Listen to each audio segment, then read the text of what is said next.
जय हिंद बच्चों, स्वागत है आप सभी का आपके अपनी क्लास घनश्याम क्लासेस में। और हम लोग जो है ट्रायंगल शुरू किए हैं और हम लोगों ने ट्रायंगल में 6.1 कंप्लीट कर चुके हैं। आज हम लोग पढ़ने वाले हैं 6.2, जिसमें दो थ्योरम है। और आपका पहला थ्योरम ये है,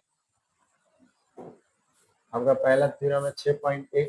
ठीक है, थ्योरम क्या कहता है? किसी त्रिभुज की एक भुजा के समांतर अन्य दो भुजाओं को भिन्न भिन्न बिंदुओं पर प्रतिच्छेद करने के लिए एक ही रेखा खींची जाए तो ये अन्य दो भुजाओं को एक ही अनुपात में विभाजित करता है, या वो एक ही अनुपात में विभाजित हो जाता है। बात को समझिए, ये जो थ्योरम है, इस थ्योरम को हम लोग बोलते हैं बीपीटी। इस थ्योरम का नाम क्या है? बीपीटी। इस थ्योरम का नाम है बीपीटी, यानी basic proportional theorem. Basic proportional theorem, इसका नाम क्या है? बेसिक प्रोपोर्शनल थ्योरम, जिसे हम लोग क्या कहते हैं? हम लोग इसे कहते हैं आधारभूत समानुपातिक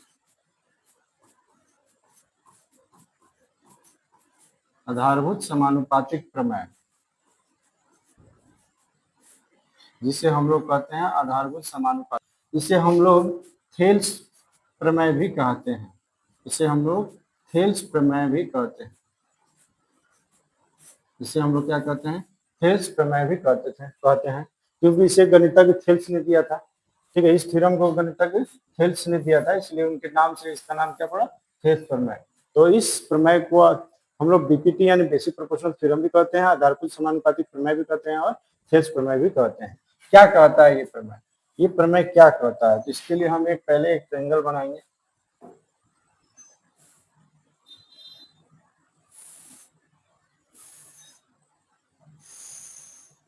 ये हो गया ट्रायंगल। कह रहा है यदि किसी त्रिभुज है, तो हम एक त्रिभुज बना लेते हैं। इस त्रिभुज का नाम दे देते हैं ABC। अब चलते हैं आगे। किसी त्रिभुज की एक भुजा के समांतर अन्य दो भुजाओं को भिन्न भिन्न बिंदुओं पर प्रतिच्छेद करने के लिए एक रेखा खींचा जाए। कहने का मतलब है कोई भी भुजा, जैसे AB BC और AC इस त्रिभुज का भुजा है, तो किसी भी भुजा के समांतर, चाहे आप इस भुजा के समांतर एक रेखा खींचे जो ये दोनों भुजा को काटे, या फिर इस भुजा के समांतर एक भुजा यहाँ खींचे जो इस दोनों भुजा को काटे, या फिर इस भुजा के समांतर यहाँ पे एक रेखा खींचे जो ये बाकी के दो भुजाओं को काटे। वही कह रहा है सवाल कि अन्य दो भुजाओं को विभिन्न बिंदुओं पर प्रतिच्छेद करने के लिए एक रेखा खींचा जाए जो किसी एक भुजा के समांतर है। तो हम क्या कर रहे हैं?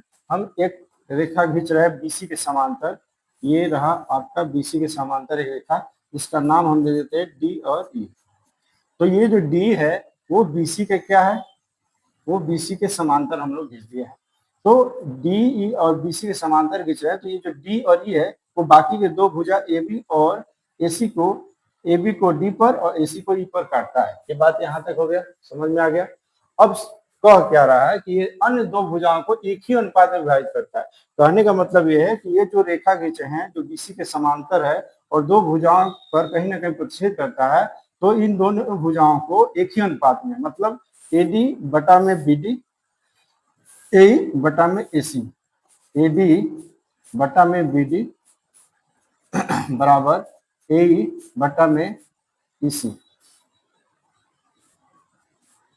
AD बटा में BD, AE बटा में EC एक ही अनुपात का। कहने का मतलब ये हुआ कि AD बटा BD और AE बटा EC में काटता है। इसका मतलब ये हुआ कि हमको ये प्रूव करके लाना है, यानी थेल्स थ्योरम यही कहता है। थेल्स थ्योरम ये कहता है किसी भी त्रिभुज में अगर एक भुजा के समांतर अन्य दो भुजाओं को काटते हुए अगर कोई रेखा खींचा जाए तो वो जो रेखा है बाकी के दो भुजाओं को एक ही अनुपात में, मतलब इतना बटा इतना और इतना बटा इतना का अनुपात क्या होगा? बराबर होगा, यानी एक ही अनुपात में विभाजित करता है। इसका मतलब हमको ये सिद्ध करना।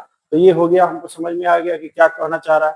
तो इसको सिद्ध करने के लिए हमको क्या करना होगा? इसको सिद्ध करने के लिए हमको क्या करना है?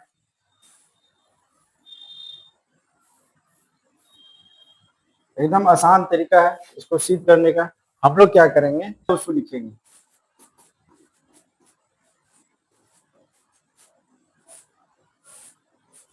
दिया है तो क्या दिया है कि त्रिभुज ABC एक त्रिभुज है। ABC एक त्रिभुज दिया है, ABC एक त्रिभुज दिया है।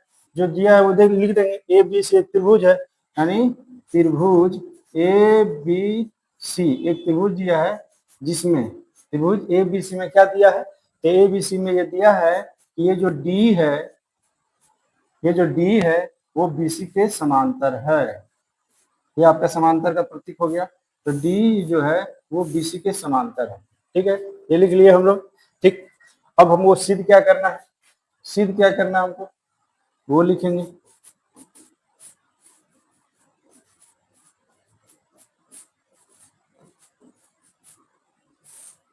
सिद्ध क्या करना है, तो सिद्ध करना है कि ये जो समांतर रेखा खींची है बाकी के दो भुजाओं के एक ही अनुपात में बांटता है, यानी कि हमें सिद्ध करना है AD बटा में BD बराबर AE बटा में EC। ये हमें सिद्ध करके दिखाना है। ठीक है, तो समझ में आ रहा है कि ये त्रिभुज ABC दिया है जिसमें ये समांतर है। ठीक है, और सिद्ध करना है AD बटा B और AE बटा AC, ये हमको सिद्ध करना है। इसको सिद्ध करने के लिए हमको क्या करना पड़ेगा, हमें रचना करना पड़ेगा। इसे सिद्ध करने के लिए हमें क्या करना पड़ेगा, इसे सिद्ध करने के लिए हमें रचना करना पड़ेगा।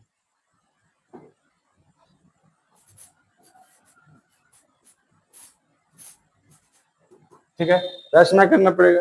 तो रचना क्या करेंगे हम लोग, तो देखिए क्या करेंगे रचना, हम लोग क्या करेंगे कि बी को ई से, हम लोग जो क्या करेंगे कि बी को ई से, बी को ई से और डी को सी से मिला देंगे, बी को ई से और डी को सी से मिला देंगे। तो क्या कहेंगे हम लोग, बी ई तथा डी सी, बीई तथा डीसी को मिलाएं। हो गया, मिला दिए। एक और काम करना है, काम क्या करना है कि ये जो त्रिभुज आपको दिख रहा होगा, ए डी ई एक त्रिभुज दिख रहा है, ए डी एक त्रिभुज दिख रहा है, दिख रहा होगा, ए डी एक त्रिभुज दिख रहा होगा आप लोगों को, ए डी ई ये त्रिभुज दिख रहा है। हम क्या करेंगे, ई से, शीर्ष ई से ये एडी पर एक लंब खींचेंगे। क्या खींचेंगे, एक लंब खींचेंगे। ठीक है, हम लोग क्या करेंगे, हम लोग क्या करेंगे कि ये जो ई है, ई से एडी पर लंब खींचेंगे, ये लंब खींचेंगे। ठीक है, इसका नाम दे देंगे हम लोग एम।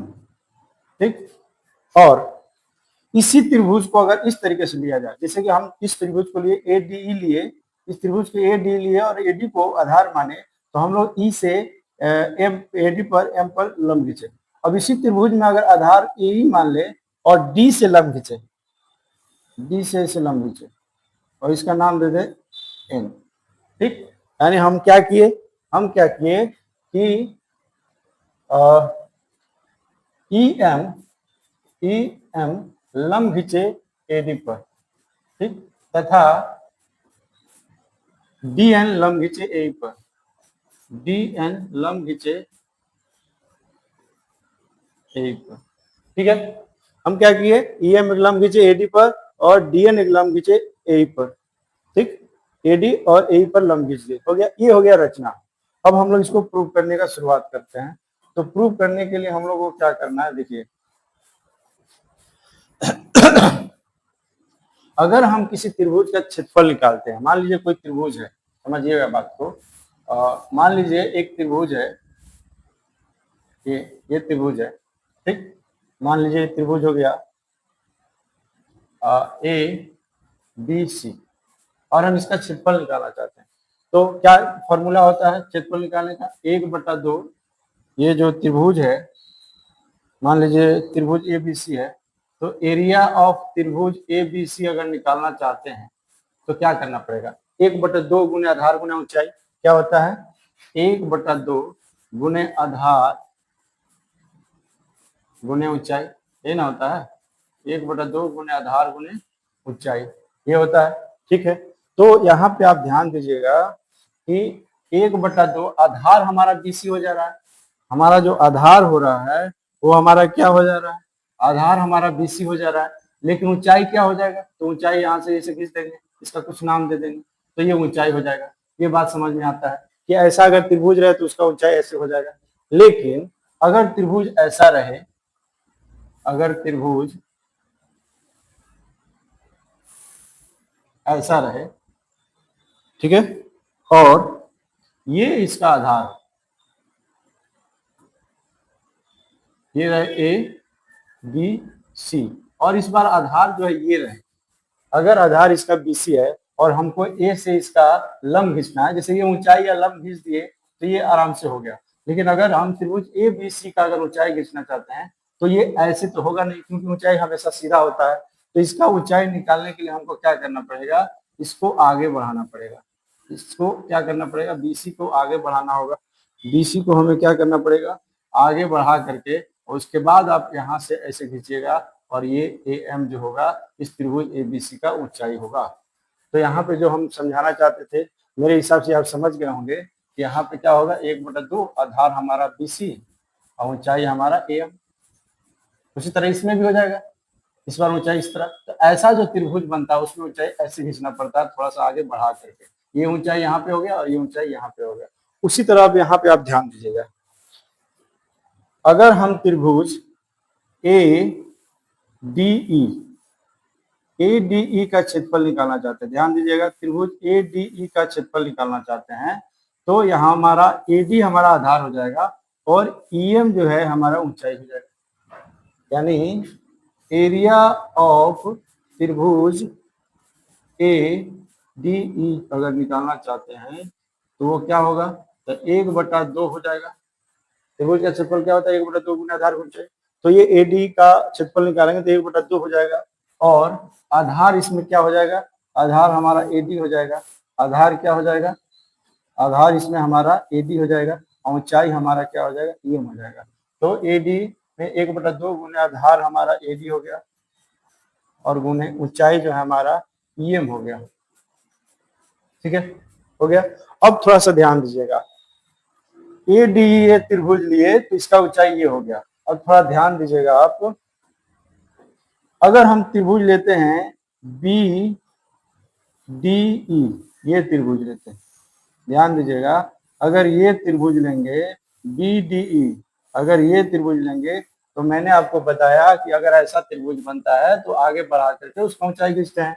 तो यहाँ ध्यान दीजिएगा कि अगर बी डी का अगर हमको ऊंचाई खींचना है तो ये बी डी को आगे बढ़ा देंगे, बी डी को आगे बढ़ा देंगे तो ये हमारा ई एम इसी का ऊंचाई हो जाएगा।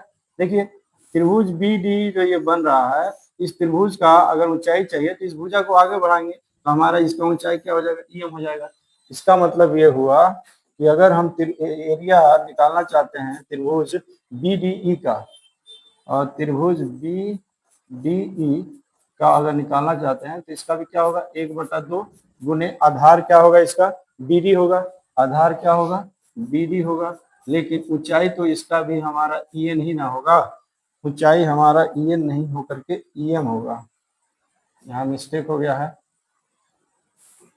ई एम, ई एम हो जाएगा, ई एम ऊंचाई होगा। इस त्रिभुज का भी ऊंचाई क्या होगा, ई एम होगा। तो यहाँ पे भी क्या होगा, ई एम होगा, ई एम। ठीक है, तो हमने क्या किया कि त्रिभुज ए डी का क्षेत्रफल निकाला, आधार ए डी और ऊंचाई ई एम। उसी तरह त्रिभुज बी डी का क्षेत्रफल निकाला, आधार बी डी और ऊंचाई, इसको आगे बढ़ा के यही ई एम ही रहेगा। तो ये दोनों त्रिभुज का क्षेत्रफल हो गया। अब इस दोनों त्रिभुज के क्षेत्रफल को हम लोग क्या करेंगे, अनुपात में कर देंगे, यानी दोनों त्रिभुज के क्षेत्रफलों का अनुपात ज्ञात करेंगे, यानी बटा में कर देंगे। ये इधर का दोनों त्रिभुज, ये त्रिभुज, दोनों का क्षेत्रफलों का अनुपात निकालेंगे। ठीक है, तो अगर हम अनुपात निकालेंगे तो हमको क्या मिलेगा, ध्यान दीजिएगा, एरिया ऑफ त्रिभुज ए डी बटा एरिया ऑफ त्रिभुज बी डी बराबर में क्या होगा, तो यहाँ से देखिएगा ई एम और ई एम कट जाएगा, 1/2 और 1/2 कट जाएगा। तो हमको क्या मिलेगा, हमको मिलेगा एरिया ऑफ त्रिभुज A D E, area of त्रिभुज ए डी ई बटा एरिया ऑफ त्रिभुज बी डी ई बराबर क्या मिलेगा, तो ए डी बटा में बी डी, ये हमको मिलेगा। ठीक है, ये मिल गया हमको, ये इसको इक्वेशन 1 मान लेंगे। ठीक है, तो इसको करने के लिए क्या किए कि इस त्रिभुज का क्षेत्रफल निकाले और इसी से सटा हुआ एक त्रिभुज का क्षेत्रफल निकाले, दोनों का ऊंचाई सेम हो गया। अब क्या करेंगे, अगला बार किसी और त्रिभुज का देखेंगे, अगला त्रिभुज देखेंगे हम लोग क्या, ध्यान दीजिएगा, इस बार फिर त्रिभुज ए डी ही लेंगे, इस बार त्रिभुज ए डी ही रहेगा, यहाँ पे भी त्रिभुज कौन रहेगा, ए डी रहेगा, लेकिन इस बार हमारा जो आधार होगा, वो ए ही होगा। इस बार आधार क्या होगा, ए होगा। उस समय आधार ए डी था, लेकिन इस बार आधार क्या रहेगा, ए ही रहेगा। अगर आधार ए ही रहेगा तो क्या ऊंचाई डी एन नहीं हो जाएगा? अगर आधार ए ही रहेगा तो क्या ऊंचाई डी एन नहीं हो जाएगा? इसका मतलब ये हुआ कि अगर हम एरिया ऑफ त्रिभुज ए डी ई निकालना चाहते हैं, जहां पे 1/2 गुना आधार, इस बार अगर ए ही लेना चाहते हैं, अगर आधार ए ही लेना चाहते हैं, अगर आधार ए ही लेना चाहते हैं तो ऊंचाई हमारा क्या हो जाएगा, डी एन हो जाएगा। ऊंचाई क्या हो जाएगा, डी एन हो जाएगा। त्रिभुज ए डी लिए हैं, लेकिन इस आधार हम लोग क्या लिए हैं, ए, तो इस बार ऊंचाई क्या हो जाएगा, डी एन हो जाएगा। हो गया। अब इस बार देखिए अगला जो त्रिभुज लेना है हमको, क्या लेना है, इस बार त्रिभुज लेंगे डी ई सी। ध्यान दीजिएगा, ये वाला त्रिभुज। अगर हम ये वाला त्रिभुज लेना चाहते हैं जिसमें आधार इसी हो, तो इसको, अगर इसका ऊंचाई चाहिए तो इसको आगे बढ़ाना पड़ेगा, और आगे बढ़ा के इसका ऊंचाई क्या हो जाएगा, डीएन हो जाएगा। इसका ऊंचाई क्या हो जाएगा, डीएन हो जाएगा। यानी एरिया ऑफ त्रिभुज डीईसी बराबर क्या हो जाएगा, तो 1/2 इसमें भी होगा, आधार क्या होगा, इसी होगा। ये वाला त्रिभुज ले रहे हैं तो आधार इसी होगा, तो ये हो गया आपका इसी, और ऊंचाई इस बार क्या होगा, तो इसको आगे बढ़ा करके इसका ये हो जाएगा ऊंचाई डी एन। तो ये हो गया। अब हम क्या करेंगे, इन दोनों त्रिभुजों के क्षेत्रफलों को अनुपात में बदल देंगे। इन दोनों त्रिभुजों के क्षेत्रफलों क्या करेंगे, अनुपात में बदल देंगे। ये रहा इसका अनुपात और ये रहा ये अनुपात। ठीक, अनुपात में बदलने से क्या होगा, ये जो डीएन है, ये डीएन से ये डीएन कट जाएगा, ये 1/2 से 1/2 कट जाएगा, 1/2 से 1/2 कट जाएगा। अगर ऐसा काटेंगे तो हमारे पास क्या मिलेगा, एरिया ऑफ त्रिभुज ए डी ई बटा एरिया ऑफ त्रिभुज डी ई सी, ये हो गया। दोनों का क्षेत्रफलों का अनुपात जो होगा वो क्या बचेगा, तो ए बटा इसी बचेगा, ए ई बटा में इसी, ये बचेगा। ठीक है, तो हमारा दूसरा समीकरण ये मिल गया। ठीक है, अब आप देखिएगा समीकरण 1 और 2 में ध्यान दीजिएगा। समीकरण 1 और 2 में क्या ध्यान देना आप लोगों को, देखिए समीकरण 1 और 2 में ध्यान दीजिएगा कि एरिया ऑफ त्रिभुज ए डी ई, यहाँ भी एरिया ऑफ त्रिभुज ए डी ई है, एरिया ऑफ त्रिभुज बी डी ई और एरिया ऑफ त्रिभुज डी सी हो गया है। ठीक है, तो ये डी सी और बी डी को अगर हम बराबर कर दे, ये जो बी डी ई है और ये जो डी सी है, दोनों के क्षेत्रफल को अगर हम बराबर कर दे तो ये पूरा का पूरा जो है एलएचएस हमारा बराबर हो जाएगा, इसका एलएचएस और इसका एलएचएस बराबर हो जाएगा, तो आरएचएस भी हमारा क्या हो जाएगा, बराबर हो जाएगा। अब ये सवाल उठता है कि एरिया ऑफ त्रिभुज बीडी और एरिया ऑफ त्रिभुज डीसी बराबर होगा कैसे। तो एक चीज आप ध्यान दीजिएगा कि यदि कोई दो रेखा है, ठीक, और ये दोनों के दोनों समांतर है, दोनों के दोनों क्या है, समांतर है। ठीक है, मान लेते हैं ये मेरा डी हो गया और ये हो गया मेरा बीसी, ये दोनों के दोनों रेखा क्या है, समांतर है। समांतर रेखा किसे कहते हैं, ऐसा रेखा जिसके बीच का दूरी हमेशा क्या हो, समान हो। यहाँ भी 5 सेंटीमीटर है तो यहाँ भी 5 होगा, यहाँ भी समान। ठीक है, अब यहाँ पे ध्यान दीजिएगा कि हमारा अगर यहाँ पे एक त्रिभुज बन रहा है, यहाँ पे देखिएगा ये हमारा एक त्रिभुज बन रहा है, ये ध्यान दीजिएगा, अगर ये एक त्रिभुज बन रहा है और इसका आधार क्या है, डी है, इसका आधार क्या है, आधार इसका क्या है, डी है, ये डी आधार बन रहा है और ये एक त्रिभुज बन रहा है ऐसे बी डी। ठीक, और एक और त्रिभुज बन रहा है, ठीक है, और एक और त्रिभुज बन रहा है, ये ध्यान दीजिएगा ऐसे, एक त्रिभुज बन रहा है डी ई सी, एक त्रिभुज क्या बन रहा है, डी ई सी, और इसका भी आधार क्या है, डी है। तो दो त्रिभुज बन रहा है, एक त्रिभुज बन रहा है, अगर हम निकालना चाहें एरिया ऑफ त्रिभुज बी डी ई, ये बन रहा है त्रिभुज एरिया ऑफ त्रिभुज बी डी। यहाँ ध्यान दीजिएगा कि अगर 1/2 है और आधार इसका डी है तो क्या ऊंचाई क्या होगा बताइए। अगर हम एरिया ऑफ त्रिभुज बी डी निकालना चाहते हैं तो इसका आधार अगर डी है, 1/2 गुना आधार गुना ऊंचाई क्या होगा, यही तो ऊंचाई होगा। इस त्रिभुज का ऊंचाई यही तो होगा BD, तो यहाँ पे हो जाएगा BD। ठीक, उसी तरह अगर हम चाहते हैं फिर एरिया ऑफ त्रिभुज DEC निकालना, तो इसका क्या होगा, एरिया ऑफ त्रिभुज DEC अगर हम निकालना चाहते हैं तो इसका भी क्या होगा, 1/2 गुने इसका भी आधार क्या होगा, D होगा, तो D। इसका ऊंचाई क्या होगा, तो इसका ऊंचाई ये होगा EC, इसका ऊंचाई क्या होगा EC। ठीक है, अब आप बताइए कि हम क्या बोले कि ये जो रेखा है और ये जो रेखा है वो समांतर है, और जब ये समांतर है तो इसका बीच का दूरी हमेशा क्या होगा, बराबर होगा, चाहे यहाँ पे हो चाहे यहाँ पे हो, यानी BD और EC क्या है, बराबर है। जब BD और EC बराबर है, जब BD और EC बराबर है, इसका मतलब क्या हुआ कि एरिया ऑफ त्रिभुज BDE और एरिया ऑफ त्रिभुज DEC भी बराबर होगा, क्योंकि यहाँ BD है तो हम चाहे तो यहाँ भी BD लिख सकते हैं, या फिर यहाँ EC है तो यहाँ भी EC लिख सकते हैं। तो देखिए तो एरिया त्रिभुज ये वाला और ये वाला सेम हो गया, इसका मतलब ये वाला त्रिभुज और ये वाला त्रिभुज का एरिया क्या होगा, बराबर होगा। सेम कंडीशन यहाँ पे हो रहा है, देखिए सेम कंडीशन यहाँ पे हो रहा है कि हम जानते हैं कि ये जो D है और ये जो BC है ये समांतर है, D और BC जो है क्या है, समांतर है, ये हमको पता है कि D जो है और BC जो है वो समांतर है। और देखिएगा ये जो त्रिभुज बन रहा है BDE, इसका ये आधार है, और DEC जो बन रहा है, ये जो अगला जो बन रहा है DEC, इसका भी आधार सेम है। और ये बताइए क्या ऊंचाई जो है दोनों का सेम नहीं होगा, दोनों का ऊंचाई सेम नहीं होगा। मान लीजिए ये सीधा नहीं है, ये सीधा नहीं है, हम यहाँ से ऐसे खींचना चाहते हैं तो हम क्या करेंगे, इसको ऐसे आगे बढ़ा करके और ये ऊंचाई खींचेंगे, इसको आगे बढ़ा करके ये ऊंचाई खींचेंगे, तो क्या ये ऊंचाई और ये ऊंचाई बराबर नहीं होगा, जैसे उसमें हुआ था। इसका मतलब ये हुआ कि दोनों नीचे जो बनने वाले हैं उसके अंदर जो बनने वाला त्रिभुज का क्षेत्रफल है वो क्या है, बराबर है। तो हमको यहाँ पे ये लिखना है, यहाँ पे ऐसे लिखेंगे, क्योंकि समान आधार,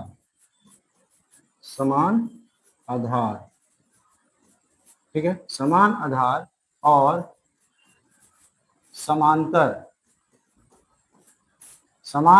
और समांतर रेखाओं के बीच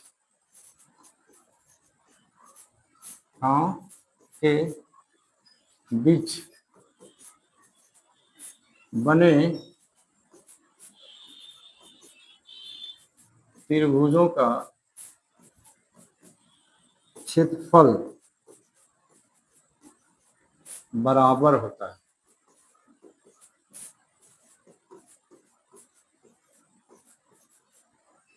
ठीक है, समान आधार यानी D, इस त्रिभुज का भी आधार D है और इस त्रिभुज का भी आधार D है, समान आधार है और समांतर रेखा के बीच में ये दोनों त्रिभुज बन रहा है, और इसलिए समान आधार और समांतर रेखाओं के बीच बने दो त्रिभुजों का क्षेत्रफल क्या होगा, बराबर होगा। यानी इसलिए क्या होगा, एरिया ऑफ त्रिभुज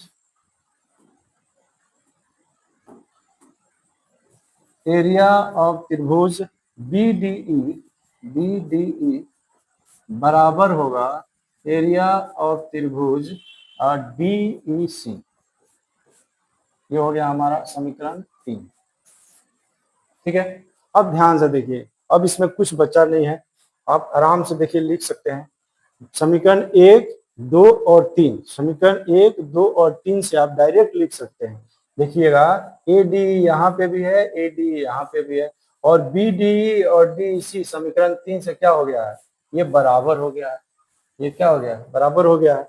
यानी ADE बटा एरिया ऑफ त्रिभुज ADE बटा एरिया ऑफ त्रिभुज BDE, एरिया ऑफ त्रिभुज AD बटा यहाँ पे एरिया ऑफ त्रिभुज BDE लिख सकते हैं, क्योंकि दोनों आपस में क्या है, बराबर है। तो देखिएगा इसका LHS और इसका LHS क्या हो गया, बराबर हो गया। जब दोनों का LHS बराबर हो गया तो इसका RHS भी क्या होगा, बराबर हो जाएगा। तो कुछ ज्यादा लिखने की जरूरत नहीं है, हम लोग डायरेक्ट लिख सकते हैं समीकरण 1, 2 तथा 3 से। ठीक है, समीकरण 1, 2 और 3 से हम लोग लिख सकते हैं ADE, लिख सकते हैं AD बटा BD बराबर AE बटा EC, और यही हमें प्रूव करना था, जो कि क्या हो गया, प्रूव्ड हो गया। तो ये थेस प्रमेय है, जो कि 5 नंबर का सवाल आपके एग्जाम में आता है, बोर्ड एग्जाम में, और ये बहुत ही आसान है। ये सब लिखने का आपको कोई जरूरत नहीं है, ये सब लिखने की कोई जरूरत नहीं है, ठीक है। इसको हम मिटा दे रहे हैं, हो गया। बस आपको इतना करना है, कुछ नहीं करना है। त्रिभुज बनाना है, DN AE पर लंब और EM AD पर लंब, और DC और B को मिला देना है। ये आपका हो गया रचना। क्या हो गया, रचना। त्रिभुज ABC में D और BC के समांतर ये दिया है, आपको सिद्ध करना है इतना बटा इतना, इतना बटा इतना, यानी AD बटा BD और AE बटा EC। क्या करेंगे, कुछ नहीं करेंगे। पहला त्रिभुज AD लेंगे और इसका क्षेत्रफल 1/2 गुना आधार गुना ऊंचाई, ठीक है। उसी तरह इसके जस्ट नीचे वाला त्रिभुज का क्षेत्रफल लेंगे, उसका 1/2 गुना आधार, और इसका ऊंचाई सेम रहेगा, तो यहाँ से ये दोनों कट जाएगा, ये दोनों कट जाएगा, तो हमारे पास ये आएगा, ठीक है। हमारे पास ये आएगा समीकरण। उसी तरह फिर इधर से लेंगे, ये AD ही लेंगे, लेकिन इस बार AE आधार लेंगे तो DN ऊंचाई हो जाएगा, और इस बार ये अगर त्रिभुज लेंगे तो EC आधार लेंगे और ऊंचाई भी DN होगा। इसको आगे बढ़ा करके यहाँ से DN कट जाएगा, ये कट जाएगा, तो हमारे पास ये मिलेगा, हो गया। और हम अभी आपको समझाएं कि समान आधार और समांतर रेखाओं के बीच स्थित बने त्रिभुजों का क्षेत्रफल बराबर होता है, इसलिए हमारा जो BD है और DEC जो है वो बराबर हो जाएगा। इससे LHS और LHS बराबर हो गया समीकरण 1 और 2 का, इसलिए RHS भी क्या हो जाएगा, बराबर हो जाएगा। तो इस तरह से AD बटा BD AE बटा EC हो गया प्रूफ। तो देखिए कितना आसान है। चलिए तो अगला देखते हैं। अगला प्रमेय है 6.2, इसे कहते हैं आधारभूत समानुपातिक प्रमेय का विलोम। आधारभूत समानुपातिक प्रमेय का विलोम, क्या है ये, विलोम है, ठीक है। जिसे हम लोग थेल्स प्रमेय का भी विलोम कहते हैं। ये हो गया आपको BPT का विलोम, यानी आधारभूत समानुपातिक का विलोम, या थेल्स प्रमेय का विलोम, थेल्स प्रमेय का विलोम यानी उल्टा, उसका उल्टा। ये हो गया आपका थेल्स प्रमेय का विलोम। क्या कहता है, यदि एक रेखा किसी त्रिभुज की दो भुजाओं को एक ही अनुपात में विभाजित करे तो तीसरी भुजा के समांतर होता है। यदि कोई त्रिभुज हो, ये आपका त्रिभुज हो गया, त्रिभुज AB और C, कोई त्रिभुज है जिसमें दो भुजाओं को एक ही अनुपात में कोई रेखा विभाजित करता है। मतलब कोई रेखा ऐसे खींच दी है, पता नहीं है कौन रेखा है, समांतर है कि पता नहीं है, बस ऐसे कोई एक रेखा खींच दी है जिसका नाम दे दिए DE, ठीक है। अब ये जो रेखा है इस दोनों भुजाओं को बराबर अनुपात में बांटता है, यानी AD बटा BD और AE बटा EC है। तो क्या आप सिद्ध कर सकते हैं कि D और BC समांतर है। जस्ट उसका उल्टा हो गया, थेल्स प्रमेय का उल्टा हो गया। उसमें ये दोनों समांतर था, इतना बटा इतना, इतना बटा इतना लाना था। इसमें क्या है कि ये जो रेखा है उसको इतना बटा इतना, इतना इतना बटा इतना में विभाजित कर रहा है, तो आपको बताना है कि ये और ये क्या है, समांतर है। तो इसके लिए कुछ नहीं करना है, आपको पहले लिखना है, दिया है आपको क्या क्या दिया है,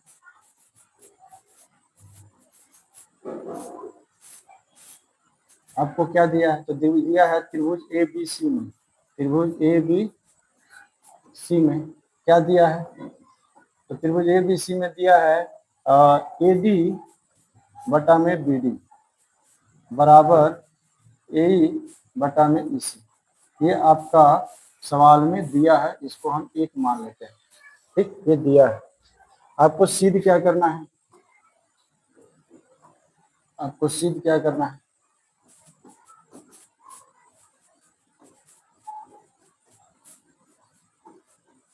आपको सिद्ध करना है कि ये जो D है और ये जो BC है वो समांतर है, यानी DE समांतर BC। ये आपको क्या करना है, सिद्ध करना है, D समांतर BC, ठीक। अब इसमें भी आपको रचना करना पड़ेगा, इसमें भी आपको क्या करना होगा, रचना करना होगा। रचना कीजिए,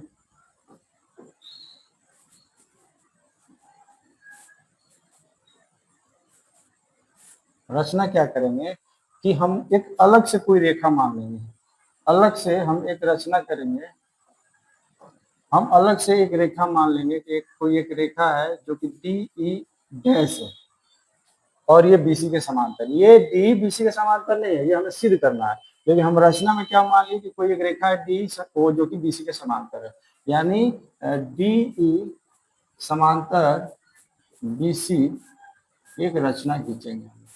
ठीक है, ये हम लोग रचना कर लिए। ठीक, अब यहाँ पे ध्यान दीजिएगा, चूंकि डी ई समांतर बीसी, ये हम लोग रचना किए हैं, क्या किए हैं, रचना किए हैं। ठीक है, तो अगर डीई बीसी के समांतर है तो थेल्स प्रमेय हम लोग पढ़े हैं, हम लोग थेल्स प्रमेय पढ़े हैं, तो थेल्स प्रमेय से क्या हो जाएगा, थेल्स प्रमेय से क्या होगा, अभी हम लोग पढ़े हैं कि अगर किसी त्रिभुज में डी समांतर बीसी है तो ये अगर समांतर है तो ए डी बटा बी डी ए डैश बटा ई डैश होगा, थेल्स प्रमेय से यही सीखे हैं। तो हम लोग लिख सकते हैं थेल्स प्रमेय से ए डी बटा में बी डी बराबर ए ई डैश बटा में ई डैश सी। ये हम लोग क्या किए, ये हम लोग रचना से लाए, इसको समीकरण क्या कर दे, 2 कर देते हैं। ठीक है, अब आप ध्यान दीजिएगा समीकरण 1 और 2 में ध्यान दीजिएगा, समीकरण 1 और 2 में ध्यान दीजिएगा कि ए डी बटा बी डी ए डी बटा बी डी, यानी इसका एलएचएस बराबर है, तो क्या आरएचएस बराबर नहीं होगा, यानी समीकरण 1 और 2 से हम लिख सकते हैं समीकरण 1 तथा 2 से, समीकरण 1 तथा 2 से हम क्या करेंगे, ए बटा में ई सी बराबर ए ई डैश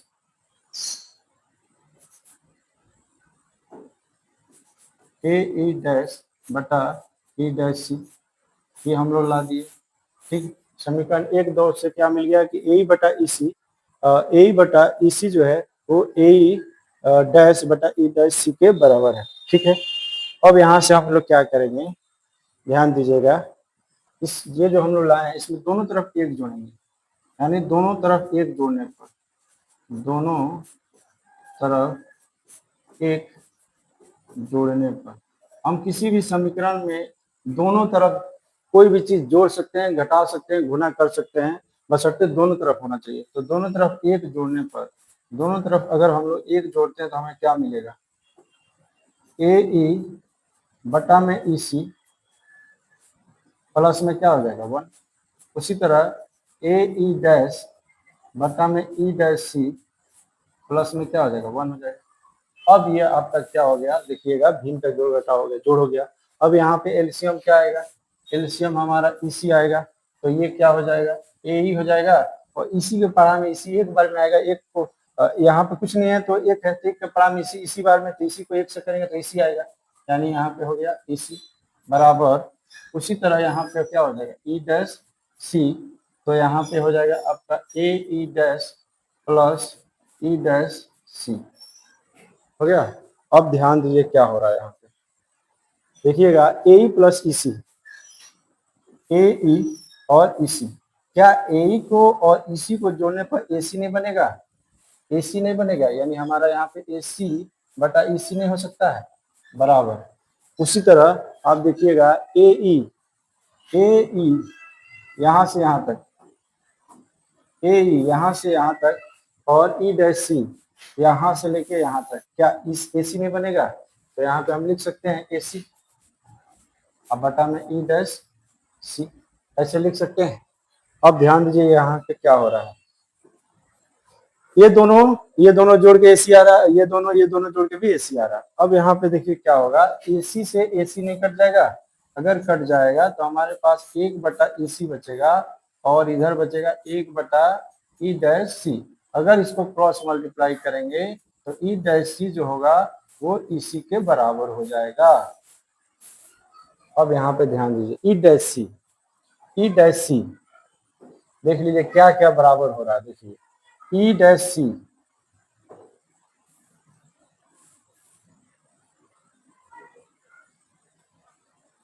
देखिएगा ई डैश सी यहाँ से यहाँ तक, ई डैश सी यहाँ से यहाँ तक जो है वो इसी के बराबर है, यानी यहाँ से यहाँ तक बराबर है, यानी ये वाला जो है यहाँ से यहाँ तक और यहाँ से यहाँ तक बराबर है, यानी आपका ये वाला और ये वाला बराबर है, ये और ये दोनों बराबर कब हो सकता है? इसका मतलब ये हुआ कि ये और ये दोनों एक ही जगह है। अगर ये वाला और ये वाला बराबर हो रहा है, इसका मतलब ई डैश और ई दोनों एक ही बिंदु पर है। इसका मतलब हम लोग ये कह सकते हैं, अर्थात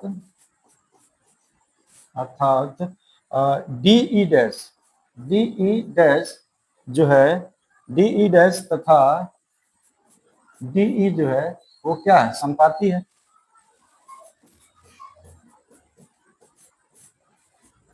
बोलिए, क्या हम लोग ये नहीं लिख सकते? अगर दोनों एक ही बिंदु पर है, यानी डी रेखा और डी रेखा दोनों संपाती, संपाती का मतलब दोनों एक दूसरे के ऊपर है, दोनों एक दूसरे के ऊपर है। जब दोनों के एक दूसरे के ऊपर है तो डी डैश बीसी के समांतर है, तो डी भी बीसी के समांतर होगा। तो लिख सकते हैं डी डैश डी संपाती है, यानी दोनों एक ही रेखा है। तो जब डी समांतर बीसी हम लोग किए थे, डी समांतर बीसी किए थे, तो डी भी बीसी के समांतर होगा। तो यहाँ पर हम लोग लिख सकते हैं, इसलिए डी समांतर बीसी आप डायरेक्ट यहाँ पे ऐसे लिख सकते हैं।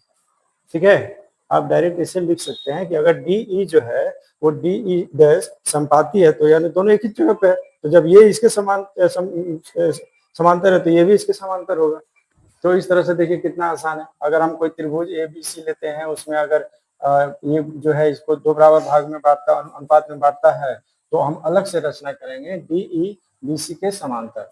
जब ये रचना करेंगे तो हमको पता है किसी भी त्रिभुज में जब ये और ये समांतर है तो इतना बटा इतना और इतना बटा इतना होगा। तो ये लिख दिए, बस ये समीकरण 1 और ये समीकरण 2, बस यहीं पे क्वेश्चन हल हो जाता है कि इसका LHS और इसका LHS बराबर है तो इसका RHS बराबर होगा।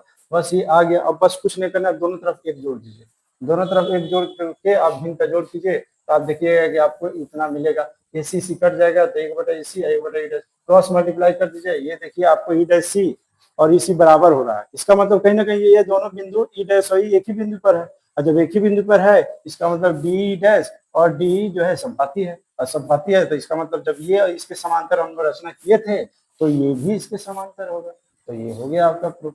तो ये हो गया आपका थेल्स प्रमेय और थेल्स प्रमेय का विलोम। आज हम लोगों ने पढ़ लिया थेल्स प्रमेय और थेल्स प्रमेय का विलोम। कल से हम लोग पढ़ेंगे 6.2 के जितने भी क्वेश्चंस हैं उनको हम लोग 1 by 1 सॉल्व करेंगे। ठीक है, अगले वीडियो में हम लोग 6.2 के जितने भी सारे क्वेश्चंस है जो कि थेल्स प्रमेय और उसके विलोम पर ही रिलेटेड होंगे, उसी पर बेस्ड होंगे, तो हम उसको 1 by 1 सोल्यूशन करेंगे। तो आज के वीडियो में बस इतना ही। आशा करते हैं आपको वीडियो अच्छा लगा होगा। अगर आपको अच्छा लगा तो लाइक कीजिए, कमेंट कीजिए और सब्सक्राइब कर लीजिए ताकि आपको आने वाला वीडियो मिलता रहे। ठीक है, अगले क्लास में हम लोग 6.2 के सभी क्वेश्चन करने वाले हैं। तो आज के लिए इतना ही। जय हिंद, जय भारत।